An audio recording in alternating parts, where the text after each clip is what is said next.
Welcome to On the Issues with Michelle Goodwin at Ms. Magazine. As you know, we're a show that reports, rebels, and we tell it just like it is. On this show, we center your concerns about rebuilding our nation and advancing the promise of equality.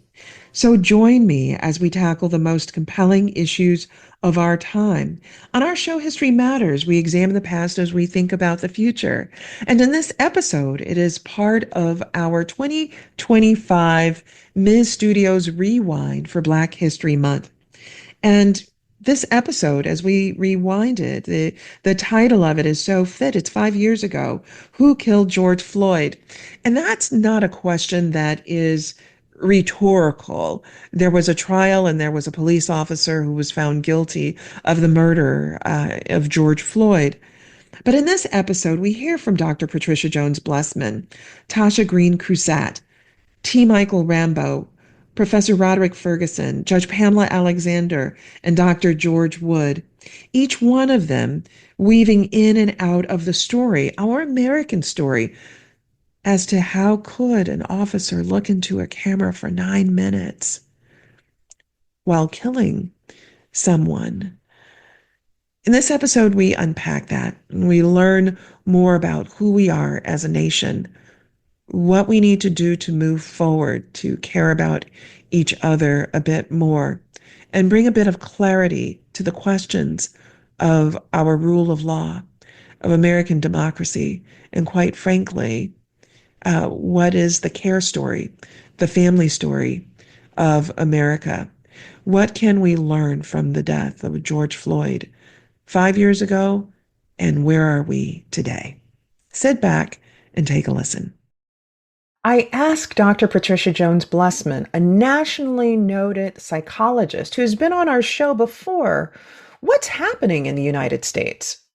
Well, first of all, Michelle, I think that people are just re-triggered, traumatized. We have the trial for George Floyd going on right now, and then in the midst of that, the murder of Daunte Wright, and then to top it all off, the murder of Adam Toledo. I think that we are in the midst of some excruciating pain and grief and trauma right now.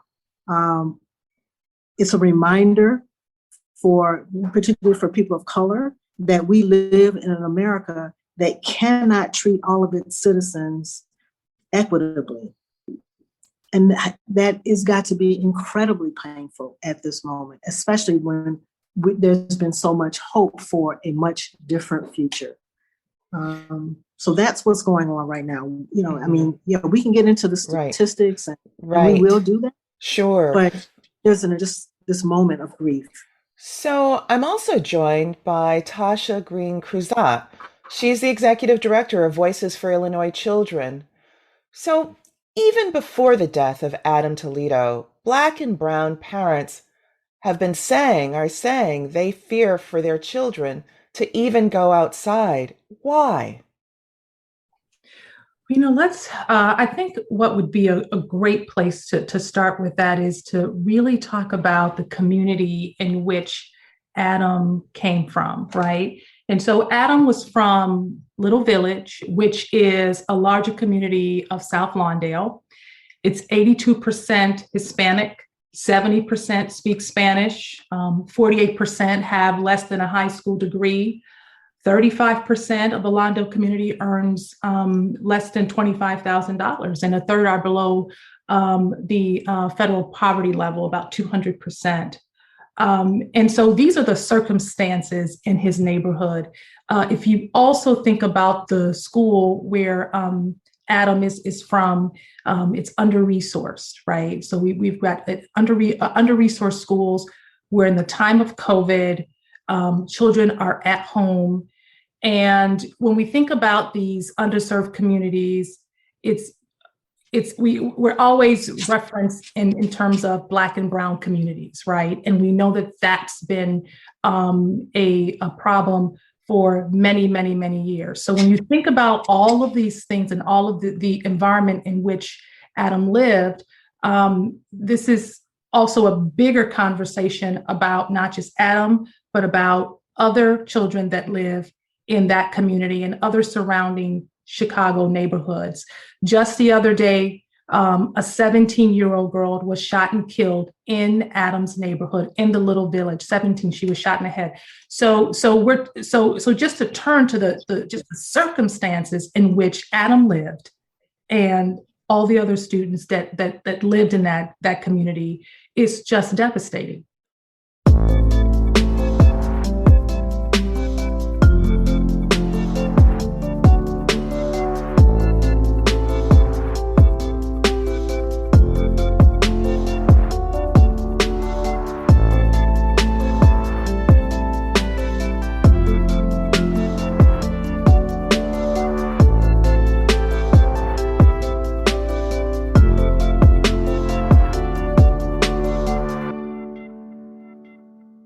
The video of Adam Toledo's killing adds further grief to communities already suffering.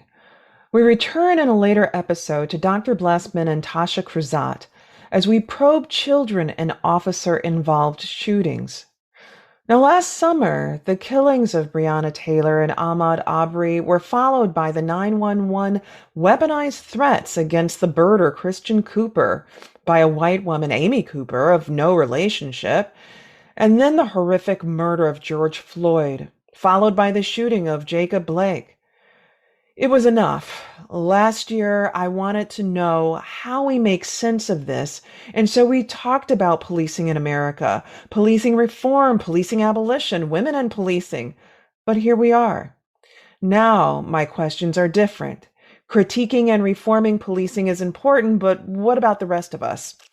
To get to the bottom of this, I asked T. Michael Rambo, a University of Minnesota professor, award-winning actor, and community leader, who killed George Floyd? Well, my initial response, first and foremost, is that George Floyd was not killed. He wasn't murdered. It was a public lynching.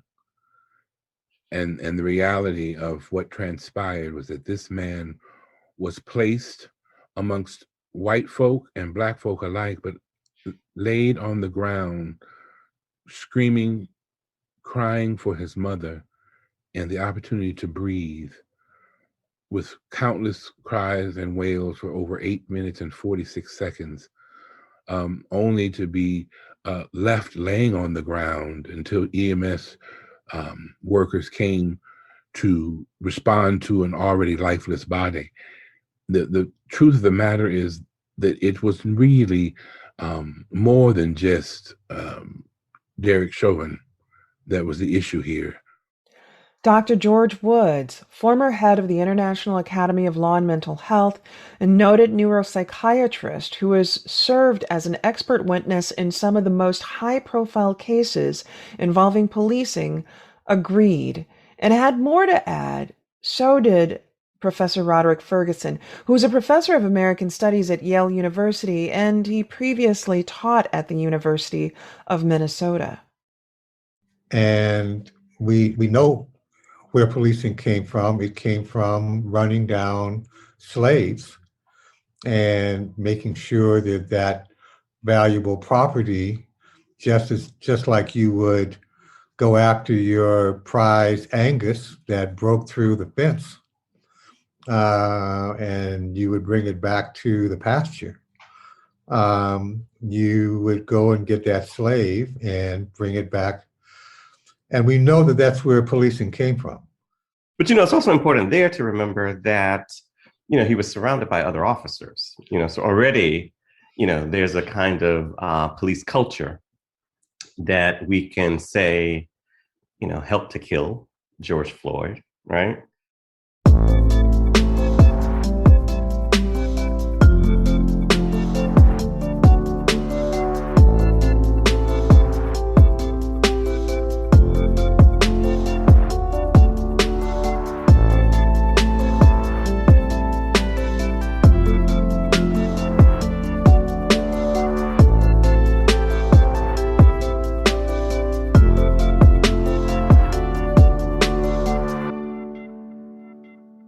There was a larger story that all of the Black people interviewed for this podcast wanted to tell.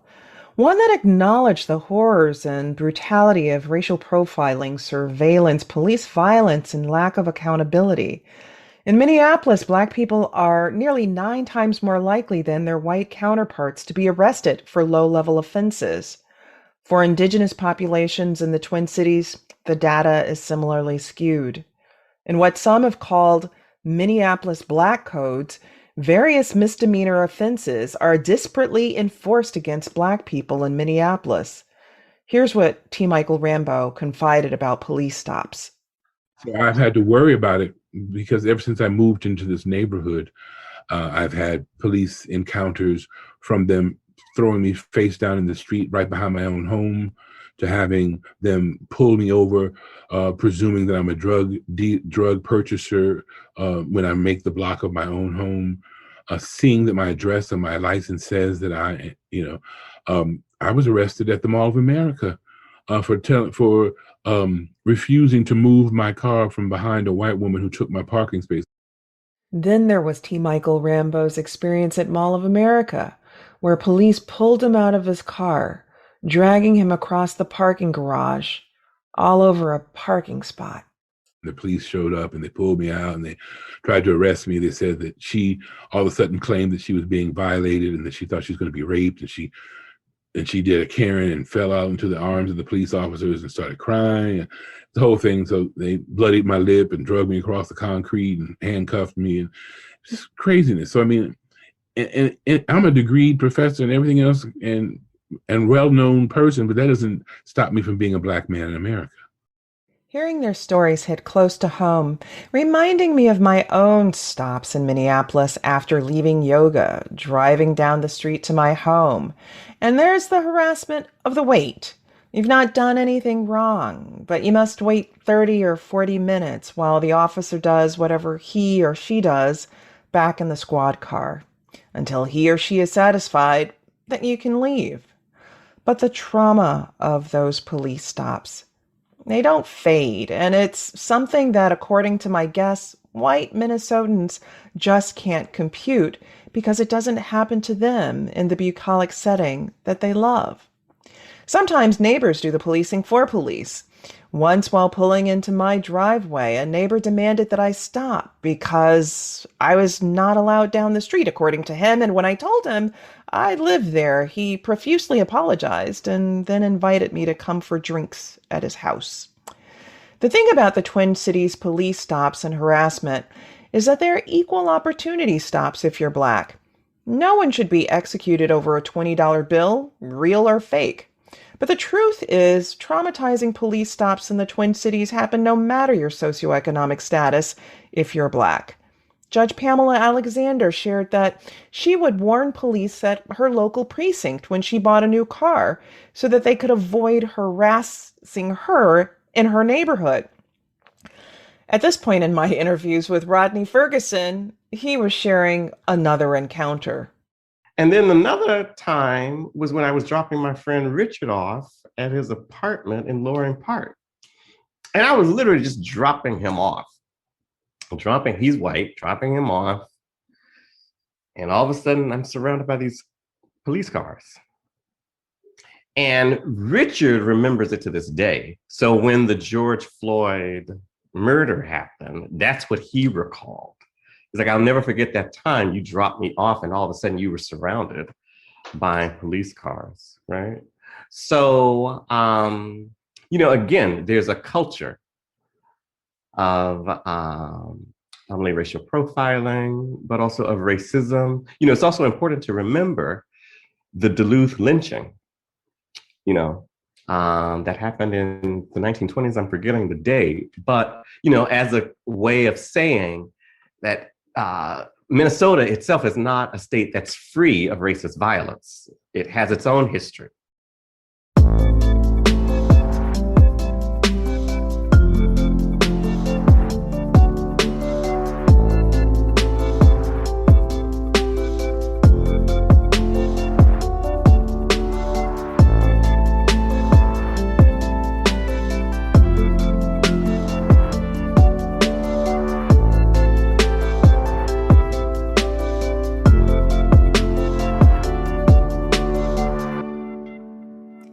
the truth of the matter is that it's not just police stops that create the culture that allowed for the horrible image that we can never unsee of Derek Chauvin looking into a camera while he placed the weight of his body and knee onto George Floyd's neck.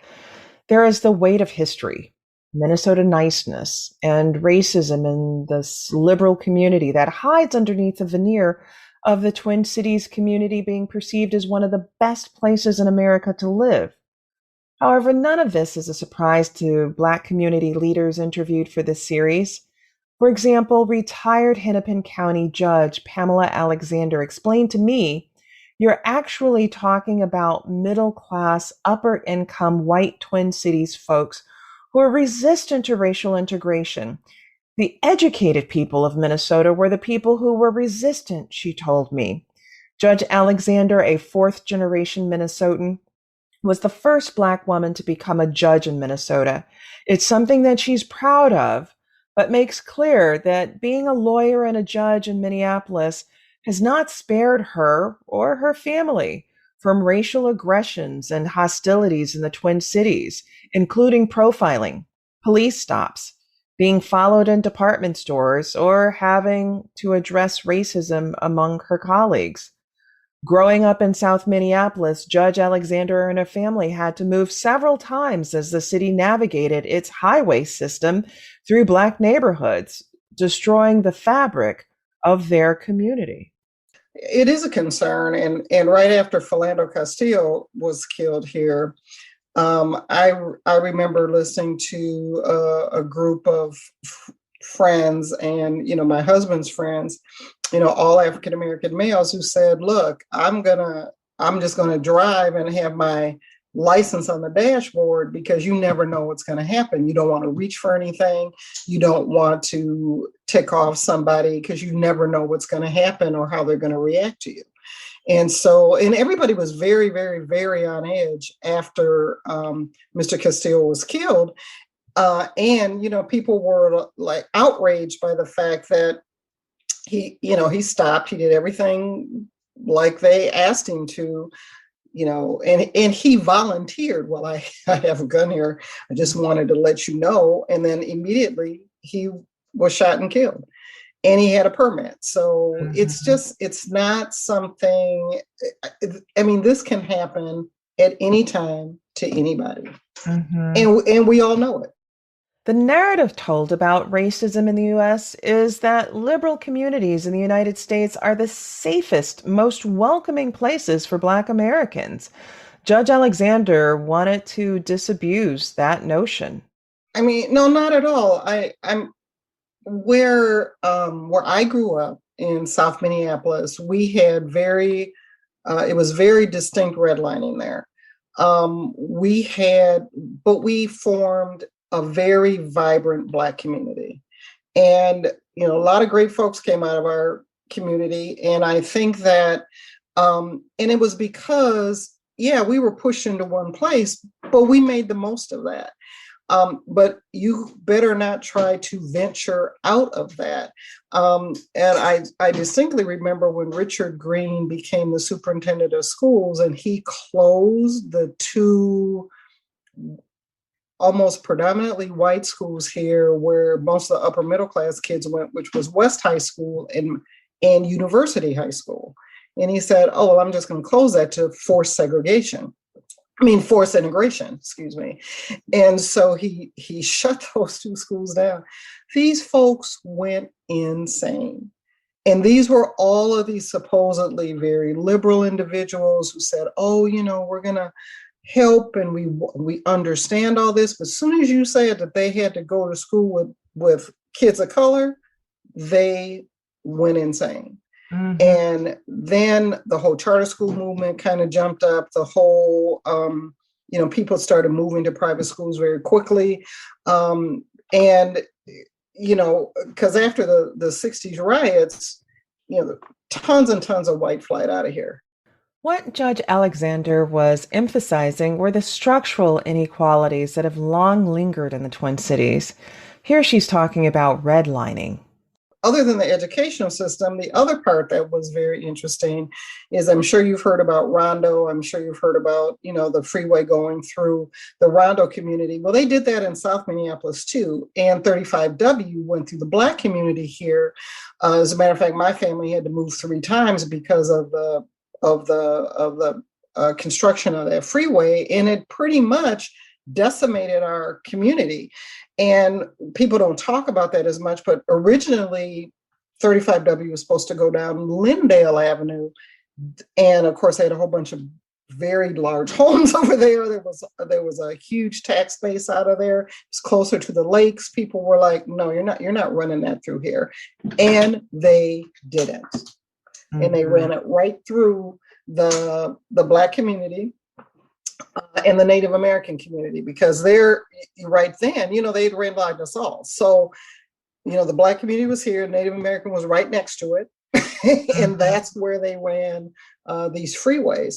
And it really messed up the cohesiveness of the community at that time. Mm-hmm. So you don't hear as much about it as you do Rondo, but it was the exact same effect. Judge Alexander told me that the Black and Native American communities in the Twin Cities were devastated by the local government moves. Equally jarring, the petty misdemeanor laws like spitting on the street that disparately enforced against Black people created a pipeline into incarceration. The Twin Cities, known for being high on an index of livability, can be a liability if you are Black. According to Dr. Samuel Myers, a distinguished professor at the University of Minnesota's Public Policy School, while Minnesota is a great place to live for white people, for Black people, it's just like everywhere else and sometimes worse. This is what he's termed the Minnesota paradox: huge racial disparities masked by aggregate outcomes. And it's an issue that he's been studying since moving to Minnesota in the 1990s. He's written, "The continued existence of this paradox is driven by buried racism. Unlike places where racism was and is open and transparent, racism in Minnesota is obscured by progressive policy," he writes. He says that Minnesota's legacy of egalitarianism makes it harder for Minnesotans to see racial disparities as manifestations of racism. What Dr. Myers is referencing are policies that institutionalize racism.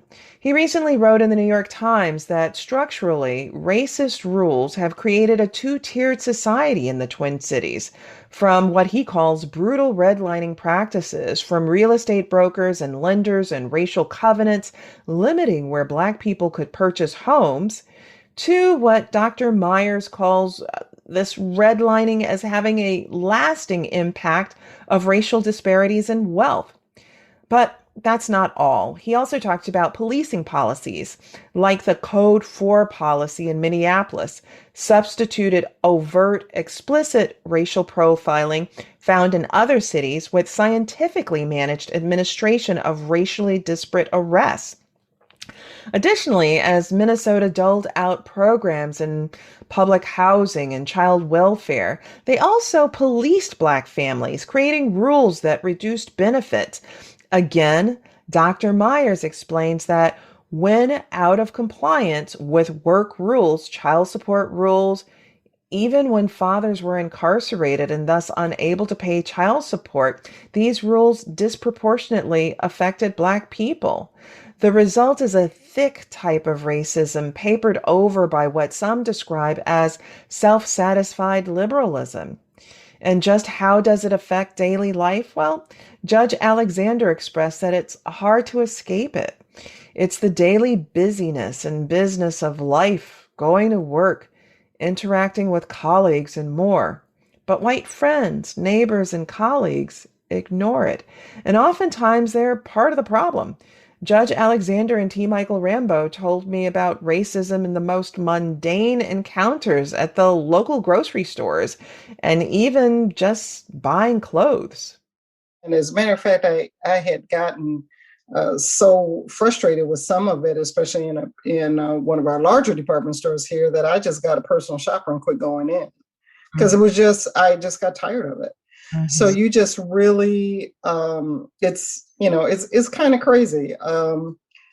And it still happens. Even, and as a matter of fact, when I was at the Council on Crime and Justice, we did a full study on rent discrimination here. And so we sent in testers. One of them was my former law clerk, and he just, went in, tried to rent an apartment and got turned down. Then we would send in, scruffy little white guy with, little loafers on, and he would get the apartment. And that has happened. Actually, that actually happened to my husband as well. So it is just one of those things where you don't get spared because you have an income that is higher than a few other people. One could think that one of the most recognized faces in the Twin Cities could escape Twin Cities racism. T. Michael Rambo is not only a professor at the University of Minnesota, he's also one of the most widely known persons in Minnesota theater. He's been in numerous August Wilson productions, performed with the Minnesota Opera, and at all of the major theaters in the Twin Cities. He's also been at the heart of conversations about social justice and race in the Twin Cities. But in many ways, it's also as if he's been caught in a loop, living out the experiences he's fighting hard against. No, racism percolates in a very covert and very it's a very covert sort of presence in our community here, where you go in with the understanding that it's perceived that you are accepted and well received, only to find that the microaggressions and the presumptions that you are a certain way, or that all of a sudden they code shift on you, thinking they need to talk a certain way to help you feel comfortable when they're really allowing themselves to feel comfortable because of their dis-ease about the disease of racism. And their dis-ease doesn't have to be add more complexity to my own experience, but that's what happens. And those organizational structures, whether it be the state capitol, whether it be the bureaucracies of education, all of them are drenched with those sorts of challenges.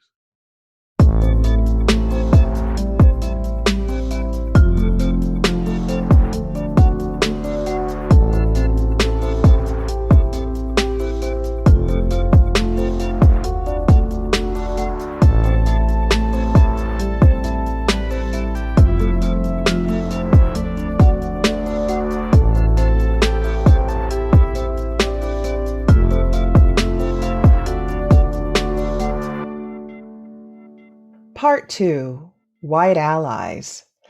In his famous letter from a Birmingham jail, Dr. King wrote, "More and more I feel that the people of ill will have used time much more effectively than have the people of goodwill. We will have to repent in this generation not merely for the hateful words and actions of the bad people, but for the appalling silence of the good people." This brings our conversation to Minnesota Nice. Racism or xenophobia that's covert, lurking beneath the surface. Yeah, in fact, that there was a whole phrase for it. It was called Minnesota Nice. Before I even thought about moving to Minnesota, I remember meeting this Black woman at a conference in Atlanta who was from Minnesota. I was still in graduate school at San Diego. This was the National Black Leadership Forum, which was, the Black LGBT organization. And I remember meeting her. She lived in Minnesota, but she was moving. And she was the one who said to me, and I said, well, how is it? I've never been to the Midwest even. I was living in California, going to grad school from Georgia, went to school in Washington, D.C. for undergraduate. And she said, well, the thing about Minnesota is you have to understand there's this thing called Minnesota Nice, where it is a disavowal of just the everydayness of racism that is obscured by just the sort of politeness, that characterizes at least the surface of interactions. And so that was very much what I experienced. And I think a lot of people experience in Minnesota is the kind of Minnesota nice that we're not racist, we're good neighbors and we love everyone. And, we're a liberal state and we support unions and. The best example was when we did the race bias task force here. I was head of the criminal section of that. I said, we have some real serious issues here. We're setting bail, and the bail schedule in and of itself is racist. Because you're using indicators that have nothing to do with coming to court. We fought people on that. And I said, okay, what are the two factors that are out there that tell you people won't come to court? The biggest factor is because people didn't come to court before. So we know if you didn't come before, you probably may not come again. Mm-hmm. But they wanted to use factors like income, residence, everything that's going to be skewed against Black folk or against any community of color here, really. And I'm also going to talk a little bit about Native Americans who have been treated horribly in Minnesota. I said, look, if your income and your residence have nothing to do with whether or not you come to court, so we're going to take that off. Mm-hmm. And I mean, it was pushed back like you wouldn't believe. We eventually did take it off. Mm-hmm. And it wasn't a factor that is used into setting bail anymore, but it was really a hard fight. And then this is the one that you're going to really kind of raise your eyebrows about. When we did the race bias task force, everybody said, well, you don't have enough data. I said, well, because you don't collect race data. So I would like you to collect it. We fought for 10 years to collect race data because judges kept saying, we can't ask people their race. I said, why? Why? I'm asked it every time. I'm like, what are you talking about? You can't ask. I said, surveys ask it constantly. Nope, that's uncomfortable for me. And I said, why is it uncomfortable? When I walked in, you knew I was Black, right? And they were just like, well, but I can't ask that. So I said, well, you're going to have to. So we made a script for them. We said, you're going to have to collect this data. Because if you're saying that, because we're saying bail setting is skewed against people of color. We're saying that sentencing is skewed against people of color. We're saying every point in time in the criminal justice system is skewed against people of color. So what we want to do is collect that data so we can back it up. That was Judge Alexander speaking about how a Minnesota race bias task force didn't want to ask demographic questions about race. But you could hear her frustration as she spoke about some of the most frustrating encounters being with colleagues who prided themselves as being progressive or anti-racist. Speaking of a typical encounter with a colleague, you couldn't tell him that he wasn't the most liberal stand-up guy out there. And one of the hardest things to do is to try to tell people who think that what you're doing is actually racist, because you're not even listening to the Black people in the room. Like we're living this experience and you're not even listening to us. It's like we don't matter.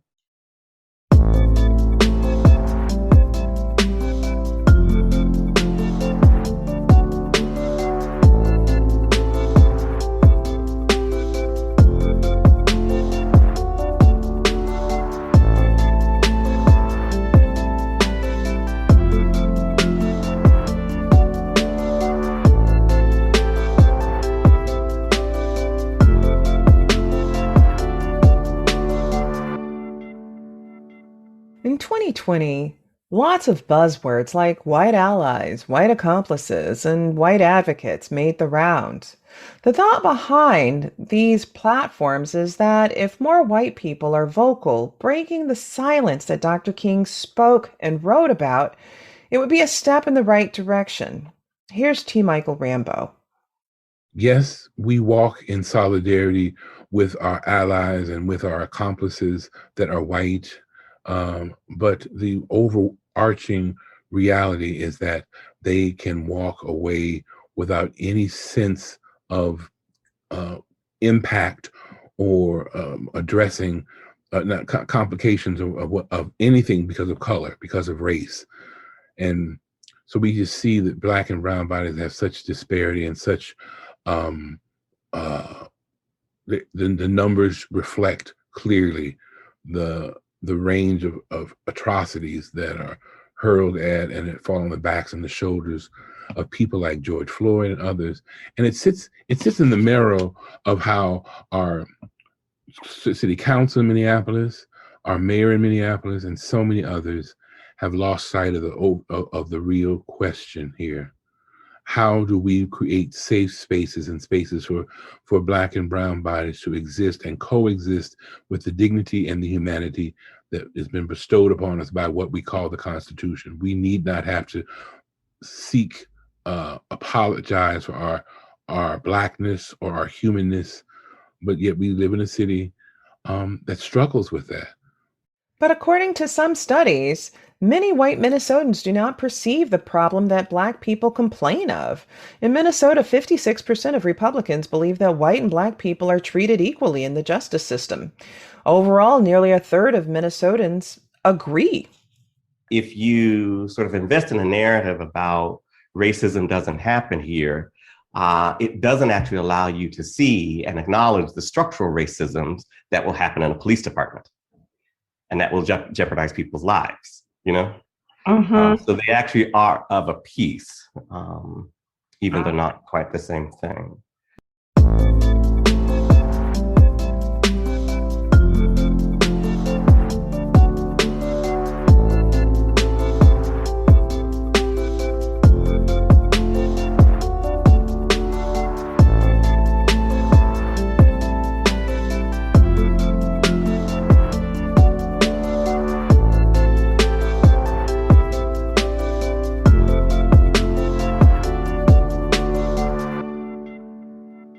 That was Professor Ferguson.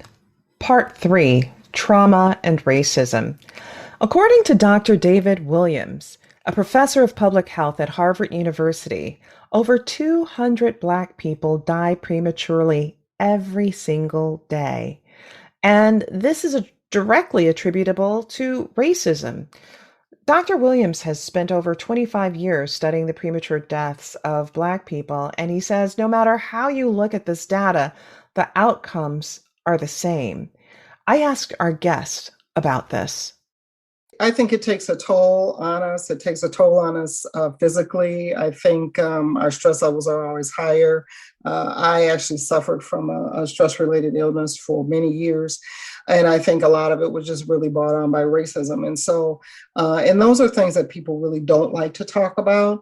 But I think when you get those kind of microaggressions on a consistent basis, it does actually work to your detriment. And I think it's been hard to try to figure out. I mean, because even some of the physical challenges that I've had, you know, I've kind of asked my doctors, okay, so like what is causing this? And they go, well, you know, stress is really bad. And then people want to say it's just the stress of the job, but you know, I've been able to kind of I don't think it's always been that. I think it's been that coupled with all the other things that is always a constant fight. And it is really hard. I've been very disheartened, obviously, during these last 4 years where being racist became almost acceptable again.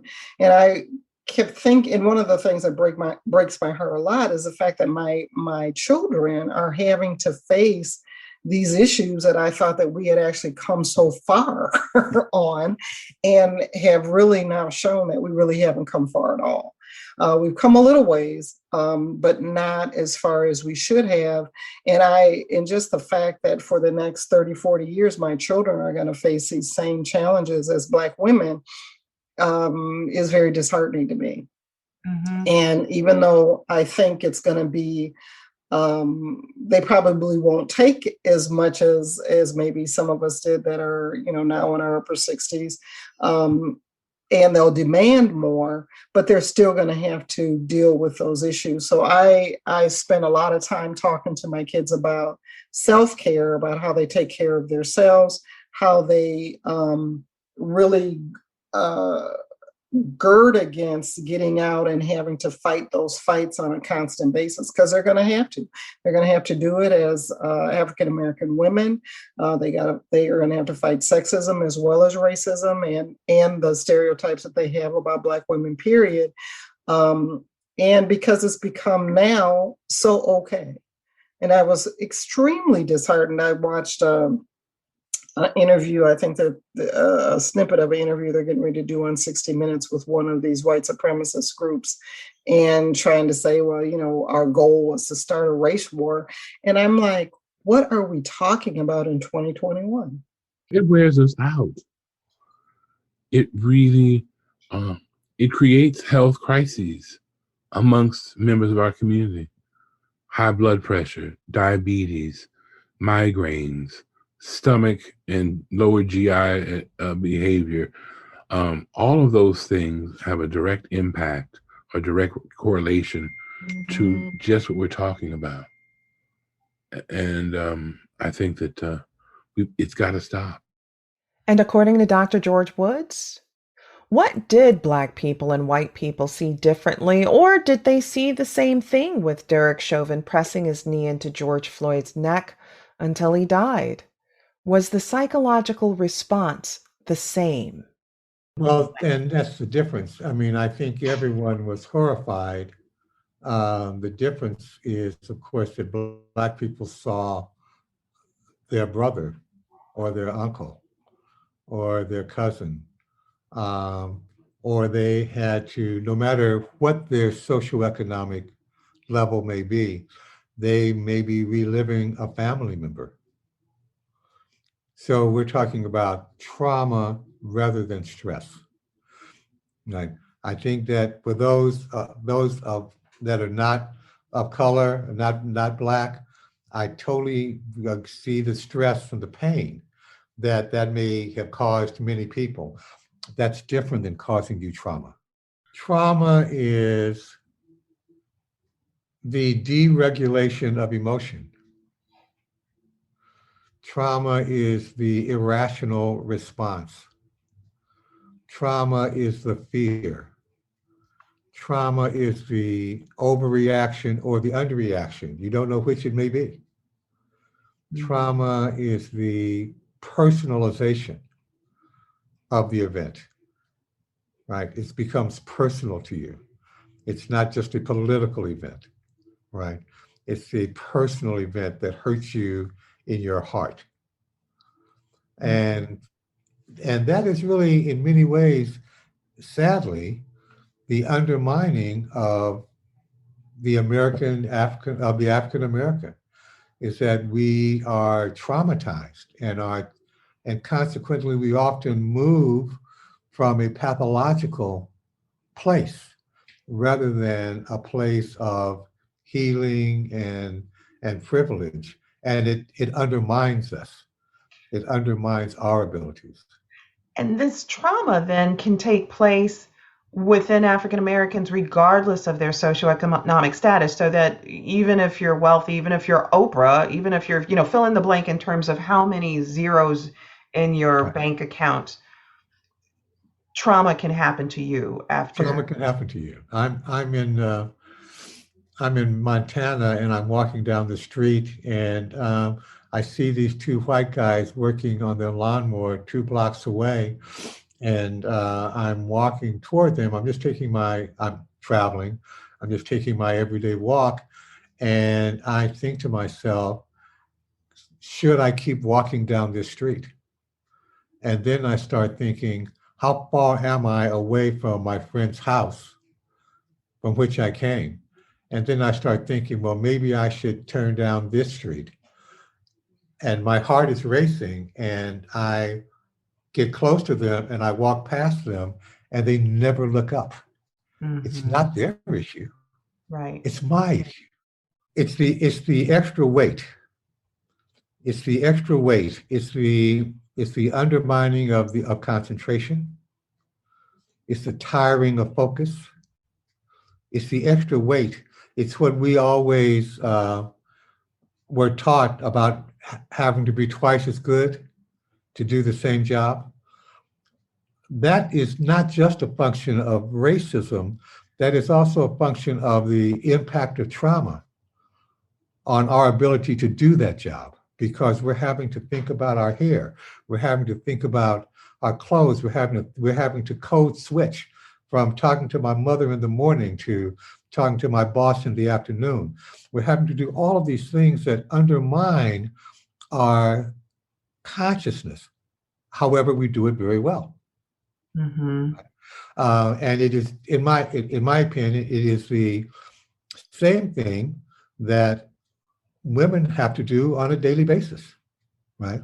And so Black women have to do 2 or 3 or 4 things.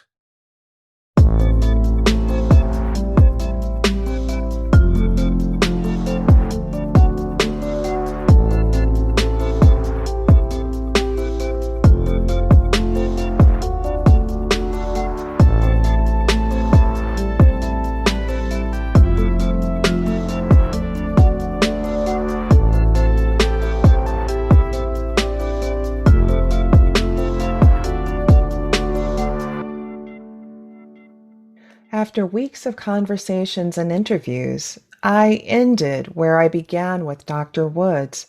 I asked him, who killed George Floyd? That's such a hard question, Michelle, because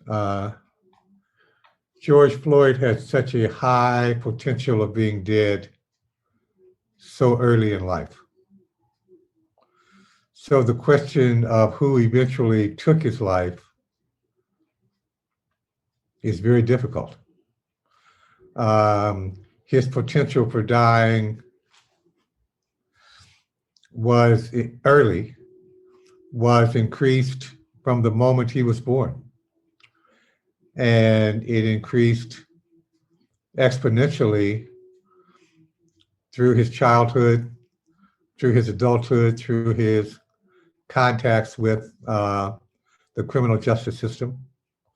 And so you see this increasingly steep statistical curve and emotional curve that says your chances of living are fewer and fewer. Mm-hmm. So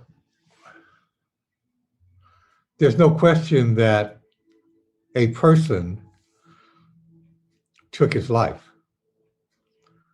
but that person is really an institutional representation Mm-hmm. rather than really an individual. We have to deal with him as an individual, but he is really an institutional representation.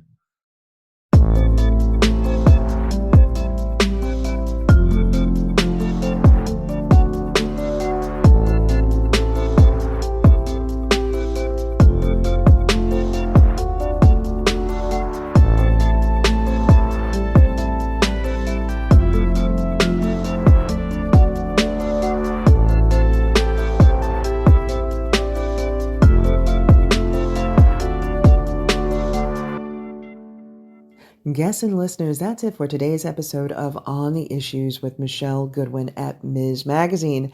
I want to thank each of you for tuning in for the full story and engaging with us. We hope you'll join us again for our next episode where you know we'll be reporting, rebelling, and telling it just like it is. For more information about what we discussed today, head to MsMagazine.com and be sure to subscribe. And if you believe, as we do, that women's voices matter, that equality for all persons cannot be delayed, and that rebuilding America and being unbought and unbossed and reclaiming our time are important, then be sure to rate, review, and subscribe to On the Issues with Michelle Goodwin at Ms. Magazine in Apple Podcasts, Spotify, iHeartRadio, Google Podcasts, Stitcher, wherever it is that you receive your podcast. We are ad-free and reader-supported. Help us reach new listeners by bringing this hard-hitting content in which you've come to expect and rely upon by subscribing. Let us know what you think about our show, and please support independent feminist media. Look for us at msmagazine.com for new content and special episode updates. And if you want to reach us, please do so. Email us at ontheissues@msmagazine.com. We do read our mail. This has been your host, Michelle Goodwin, reporting, rebelling, and telling it just like it is. On the Issues with Michelle Goodwin is a Ms. Magazine joint production. Michelle Goodwin and Kathy Spiller are our executive producers. Our producers for this episode are Roxy Zoll, Oliver Hogg, and also Allison Whelan. Our social media content producer is Sophia Panagrahi. The creative vision behind our work includes art and design by Brandy Phipps, editing by Natalie Holland, and music by Chris J. Lee.